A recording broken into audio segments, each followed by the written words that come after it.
Melvindale Cop Exposed hit with misconduct, assault and battery charges. Tonight we take you inside a story that will shake your belief in the badge and make you question the very people sworn to protect and serve. This isn't a story about a stranger in some faraway land. This is a story about a small American city and the man in uniform who thought his authority placed him above the law. But the shocking truth has now been dragged into the light, and it will leave you stunned from the first moment you hear what happened. And before we go any deeper, make sure you hit that like button, subscribe to the channel and turn on all notifications, because what you are about to hear is not just news, it is a wake-up call, a lesson and a story you will not forget. So grab your seat, because every 60 seconds in this video the story will twist, the tension will rise, and we promise you will be left hanging on until the very end. Melvindale, Michigan, a working-class city just outside Detroit, small, tight-knit and proud of its police department. For years residents looked at the officers in blue as the protectors of the community, but that trust would soon be shattered by one man, a cop whose actions painted a picture of abuse, arrogance and betrayal. His name was Officer Daniel Harper, and while to many in the community he was just another cop in uniform, behind the badge he was hiding a dangerous streak, one that was about to come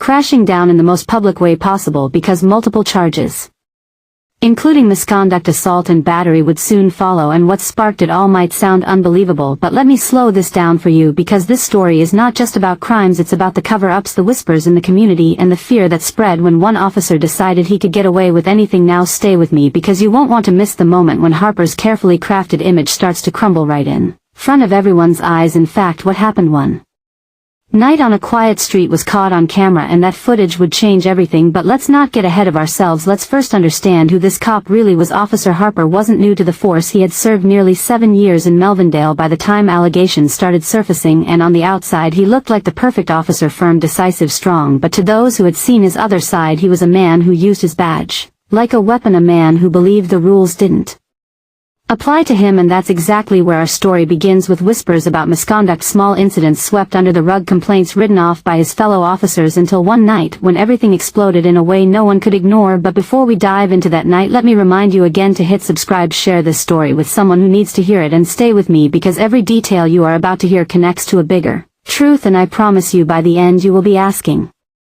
yourself, how did this man stay on the force so long? The first complaint against Harper came from a local teenager pulled over for a simple traffic stop. What should have been a routine interaction turned into something far more disturbing. The boy claimed Harper shoved him against his car, used excessive force, and left him bruised and shaken. When the family tried to report it, the complaint somehow vanished from the system. No record, no investigation, almost as if it had never happened. A chilling sign of what was to come. And here's where the story starts to twist, because that wasn't the only time something like this happened. Harper's name started to appear